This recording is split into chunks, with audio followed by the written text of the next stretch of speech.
Okay, so I got the Switch capture card. Yeah, I was just using it. Well, it was... What do you mean I can't make a video about why Hollow Knight makes me sad? I don't care if no one will watch it. I have emotions that need justifying, damn it. Who the hell is this anyway? Hello? Fine, I guess I'll just play something pretty.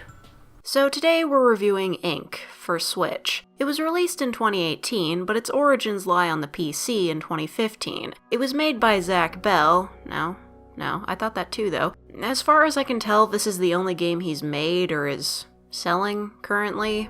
His blog hasn't been updated in almost a year. He's got a Twitter though, but it's mostly just life posts and talking about how much snow there is this winter.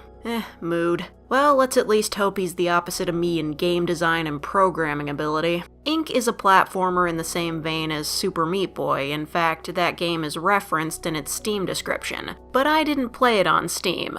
I played it on the Switch, so this review will be focusing on the Switch version only because I never buy a game twice. Except Hollow Knight. The idea is that you are a square and the world is invisible. Luckily, you leave a colorful rainbow wherever you tread. You jump around and try to reveal the level and get to the exit square while avoiding various obstacles. Of course, throwing colors around isn't a unique concept, but unlike DeBlob and Splatoon, I can play this game without getting motion sick, so it's got that going for it. There's no build-up or story here, the game just gives you a level select menu, making it feel more like a casual mobile game. Well, I guess it is quite mobile, being on the Switch and all, but I am nothing if not creative, or creative at bullshitting, so I'm gonna make up my own story. Ahem.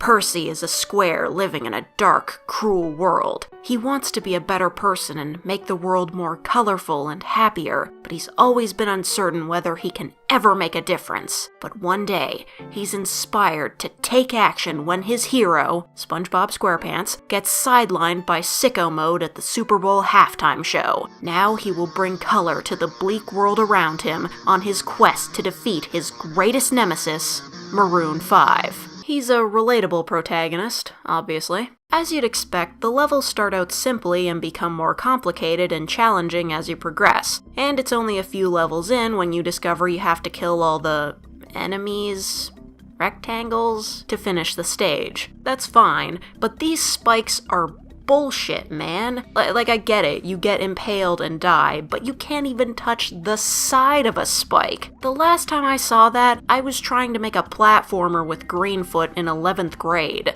Would it surprise anyone that I almost failed that class? Also, these projectiles that follow you around can fuck off. Anyway, the good news is the levels stay colorful when you die. The bad news is the enemies come back to life, which is annoying, but if you get to resurrect, why shouldn't they? Also, the heart coins come back. What are the hearts for? They're collectibles. That's it. You probably get an achievement for collecting them all, so it's a neat extra challenge for those looking for one.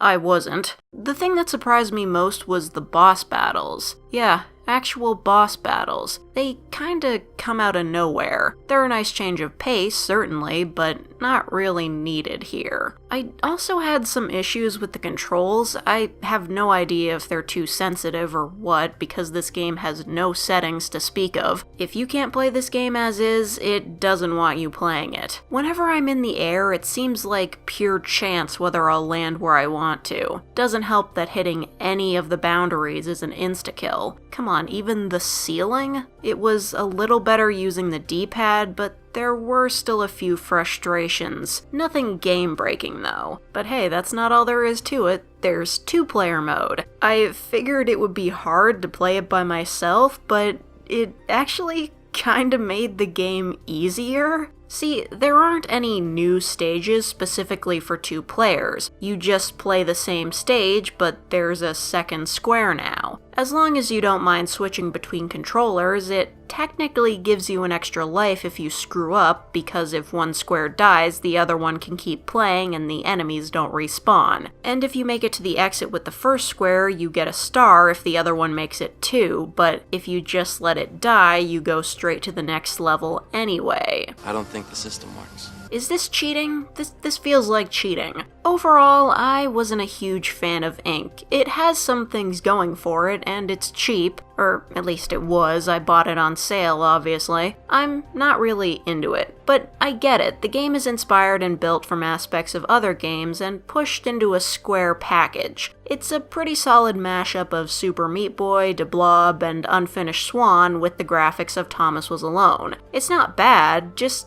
kind of average. But hey, the colors are pretty, and y'all know I love me some pretty colors, and there's something about the way the colors spread. The pixelation, it's familiar. Oh my god, it actually reminds me of Sneeze. Damn it, I knew Miniclip would return for my soul one day, but if they want it, they're gonna have to fight Addicting Games and Neopets for it. Yeah, that's all I had to say. Fuck the NFL, though. Yeah, and I told you to stop calling me. Those accusations are unfounded. Look, it's not cheating if it's a part of the game. Whatever, you want to see what's next, right? Then subscribe, and the next review will be posted soon. I promise. Okay. Thanks for watching. We'll see you next time. Wait. This isn't a phone, it's a PDA.